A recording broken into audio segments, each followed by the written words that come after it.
Las tribus indígenas de América del Norte, a pesar de la remota distancia del resto del mundo, en muchas de sus tradiciones y costumbres eran, en cierto modo, similares a la gente blanca común y corriente, tanto como al resto del mundo. Esto era especialmente cierto en lo que respecta a las relaciones entre hombres y mujeres. Había diferencias, por supuesto, pero también existían las llamadas cosas clásicas. Dados, por supuesto, las características específicas de los propios pueblos y las regiones en las que vivían hoy, le informaremos sobre las características específicas de las relaciones entre hombres y mujeres entre las tribus nativas americanas. Estás viendo la otra cara de la historia de las relaciones. La intimidad y las relaciones cercanas estaban reguladas de diferentes maneras en diferentes tribus. Sin embargo, el número total de prohibiciones y supersticiones era enorme. Por ejemplo, los apaches creían que cualquier relación estaba prohibida durante la cosecha de agave, donde el fruto sería desagradable. Los hombres de muchas tribus rechazaron la intimidad antes de sus viajes para no perder sus fuerzas. Por el contrario, los comanches pasaban casi todo el tiempo en los brazos de su amada antes de sus campañas. La intimidad misma tenía una intención diferente de una tribu a otra.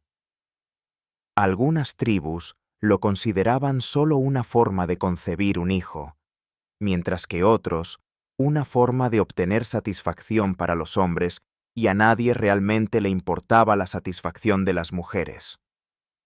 Los Shoshone al mando, ella fue las prohibiciones más extranjeras que podían incluso castigar brutalmente a una mujer si no mantenía las rodillas juntas cuando estaba en público. Además de las restricciones, la intimidad tenía un significado ritual entre los nativos americanos. Por ejemplo, la tribu Mandan hacía que mujeres y niñas envueltas solo en pieles llevaran comida a la tienda de los ancianos durante el ritual de invitar al búfalo. Después de que los jefes tribales estuvieron ocupados, las mujeres jóvenes los llevaron al bosque, donde los ancianos se entregaban a placeres que tenían un significado ritual. Incluso había una regla de que una mujer debía prestar atención a al menos 10 ancianos durante la noche. Sin embargo, no siempre era así. Dado que los ancianos ya no podían hacerlo, simplemente rezaban en el bosque para tener éxito en la caza durante la intimidad. Los besos fueron excluidos porque, por el bien de la salud de la futura descendencia, el delito más grave fue el de violación. Ser el más terrible para que el perpetrador pudiera enfrentar el castigo más severo, incluida la pena de muerte, pero en la práctica la víctima o sus familiares a menudo aceptaban el pago del perpetrador y el caso se cerraba en aras de la justicia. Hay que decir que la compensación, según los estándares de los nativos americanos, era a menudo bastante considerable en cada tribu. Sin embargo, tales crímenes tenían sus propios rasgos peculiares. Por ejemplo, los jóvenes apaches forzaban la intimidad, y las mujeres que se negaban a casarse con ellos después de que el amado había sido degradado. No era raro que los familiares ofrecieran al infractor un matrimonio que hizo con gran placer en la tribu Zuni. Por regla general, ese hombre era juzgado en público, y el veredicto lo pronunciaba la víctima del abuso.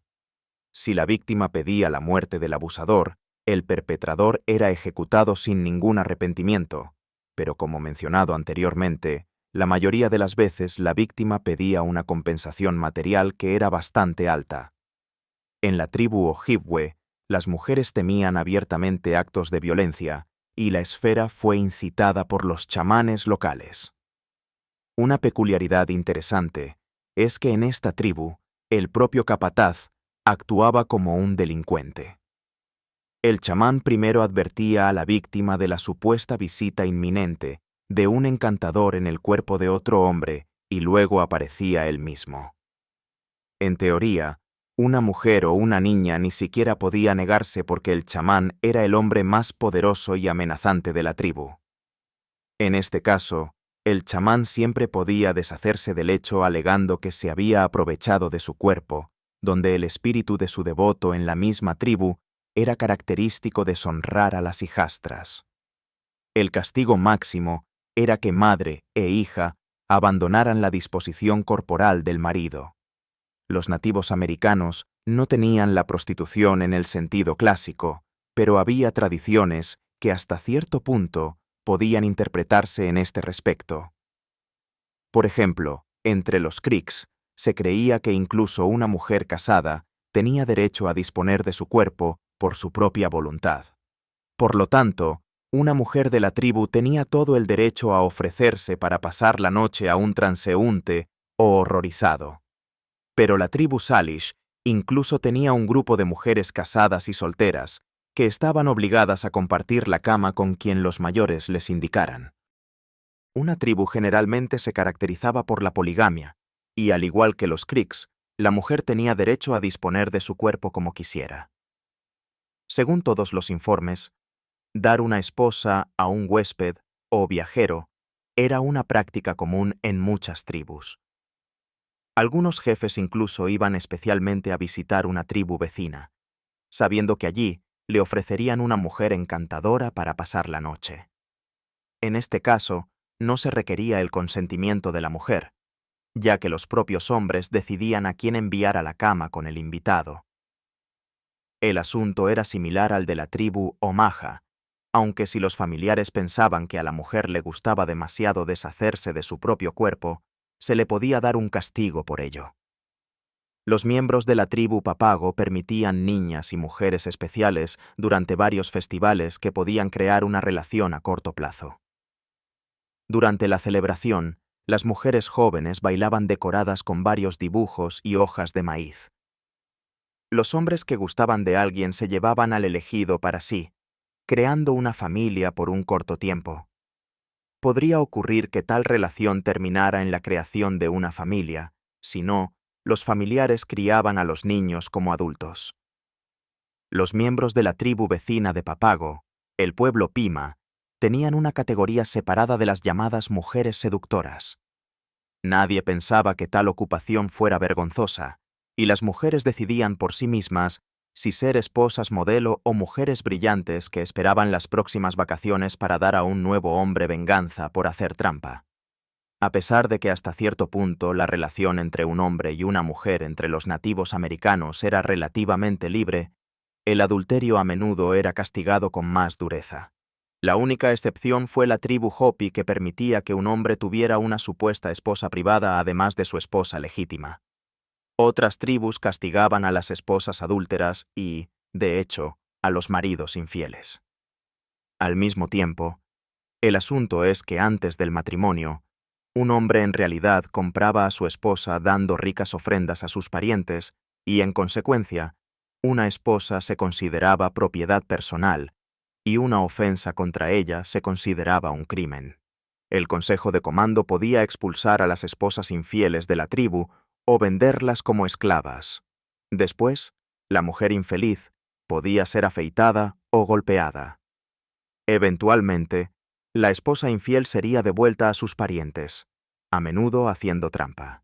Las esposas simplemente eran llevadas al bosque y atadas a un árbol, después de lo cual la infeliz esposa sería presa fácil de los depredadores. En realidad, los castigos variaban de una tribu a otra, pero para ser justos, los propios hombres también podrían ser los que pagaran por la infidelidad. Por ejemplo, un marido que atrapara a su esposa en los brazos de otro hombre tenía todo el derecho a matarlos a ambos.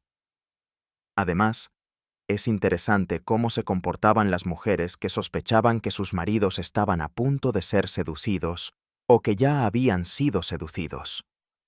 Por ejemplo, las mujeres de las tribus Shoshone insultaban públicamente a su rival tirando barro. La tarea de la esposa insultada era mostrar públicamente su desprecio por su rival femenina describiendo todos sus defectos. De manera interesante, una mujer en un ataque de celos podía incluso matar a su marido. Como regla, no había castigo por eso, pero nadie iba a vivir con una mujer así. Después de todo, era una sentencia de muerte, ya que el hombre era el proveedor principal y, Si no había proveedor, nadie simplemente alimentaría a la familia. Gracias por ver nuestro episodio. Suscríbete, deja un me gusta y, aparte de eso, mira nuestros otros videos y la otra cara de la historia.